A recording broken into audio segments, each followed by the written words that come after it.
حضرت باسم علی واصف رحمۃ اللہ علیہ ارشاد فرماتے ہیں کہ آنکھیں اگر مناسب سمجھیں تو جلوہ دل کو ارسال کر دیتی ہیں، اور پھر بس گل و نغمہ، رنگ و نور، حسن و جمال، شب انتظار، شب وصال، شب فراق، ان سب کے جلوے ہوتے ہیں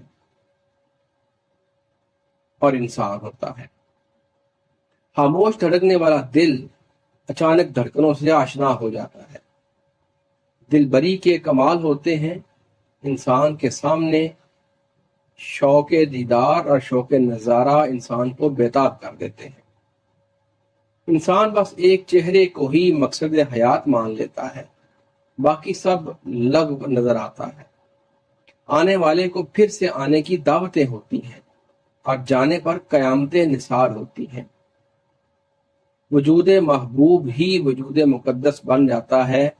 یہ کائنات دل والوں کے لیے ایک اور جہت اختیار کر جاتی ہے۔